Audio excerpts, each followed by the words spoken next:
Hello everyone, it's Dina again, and I'm so grateful and happy and excited to be here today because I wanted to talk to you about shielding. Now, this is a requested episode. One of you listeners requested that I do record an episode on shielding from negative energies because she was telling me that, Dina, you do this kind of work all day, pretty much doing clearings, healings, readings. I mean, don't you get drained and tired and fatigued? Like, how do you protect yourself from all these negative energies?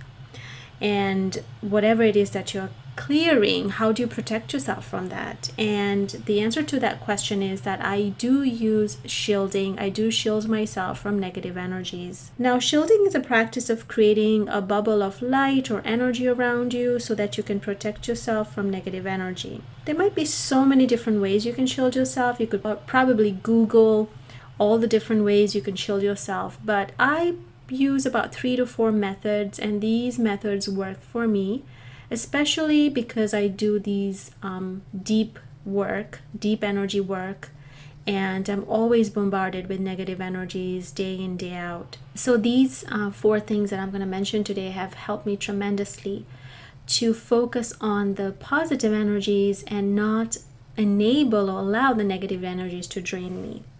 So the first thing I do, first and foremost, is that I use Archangel Michael's clock of protection. And this is a beautiful thing that I've learned from Doreen Virtue and her books on angels, and I've kind of adopted it to myself. And what I do here is before I begin a healing session or a reading, I literally cover myself up from head to toe with a clock, a beautiful blue clock of protection, and I take on Archangel Michael's name. I take his name, I ask him to put on this clock of protection for me, and I literally have this clock of protection protect me. It covers my eyes, it covers my hands, it covers my entire body, and I actually zip it up too. And that allows me to really be protected while I'm doing these healings and clearings. And so that is the first method that I use to protect myself or kind of shield myself from negative energies. The second thing I do is I use a bubble of pink light all the time. And the bubble of pink light literally covers me from head to toe. I imagine or visualize myself in a bubble of pink light. And what this pink bubble of light allows me to do is to only protect me, first of all, but also allow only positive energies, love-based energies, to penetrate my aura. So if there's anyone who wants to send me love, metta, love, kindness, all that, they can, but it will not allow any other energies to penetrate through my aura. So that is my second method that I use. The third thing I use is I use black tourmaline. It's a crystal, and I always have that with me, either in my purse or my bag or my clothing. On my clothing, I also put it next to me when I'm doing a clearing or a healing, and this way I'm protected all the time. And you can buy these tourmaline crystals. They're black and they're called tourmaline crystals. You can buy them anywhere. I usually buy them on Instagram, and if you DM me, I can even share with you the contact person's name and Instagram ID through whom I buy these beautiful crystals. And these crystals, tourmaline crystals, help me protect my energy and enable me to be grounded while I'm doing this kind of healing work.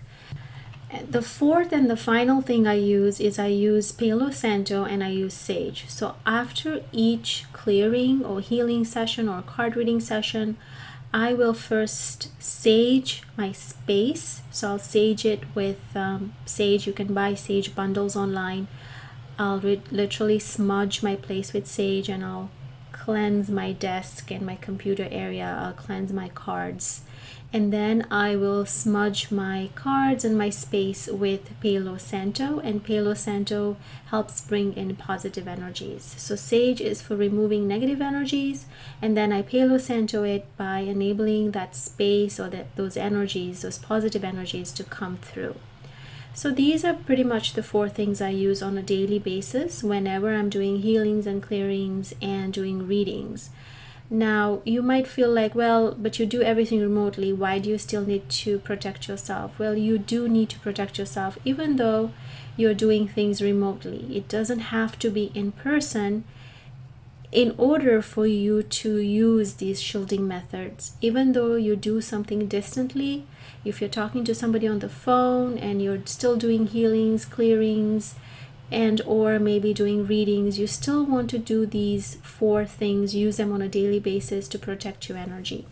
So I hope this was helpful, and if you have any questions, as always, DM me, send me a DM on my Instagram, or connect with me on Facebook, and this way I can answer any other questions you have around shielding or anything else that comes forward for you. And if you're interested in getting your questions answered and you feel like it'd be beneficial for you to get those questions answered over a podcast episode, then definitely reach out to me and say, hey Dina, I would love for you to talk about X, Y, and Z, because this is going to greatly help me, and it's also going to greatly benefit other listeners who have similar questions but might be wondering what the answer to that question is. And having done a lot of spiritual work for so long, I feel like I have all the answers to the questions. Maybe not all, but I have a lot of answers to the questions that you might ask. So please reach out to me and let me know if there's anything you want me to answer on a podcast episode. Thank you so much. Much love and light to you. If you absolutely loved today's episode, I would love for you to connect with me on Instagram at Sacred Heart Nurse, or visit my website, sacredheartnurse.com. I also teach spiritual gift activations in my free Facebook group, so don't forget to check out the link in the episode notes section for this particular episode. I'm looking forward to connecting with all of you. So much love and light. Thank you so much.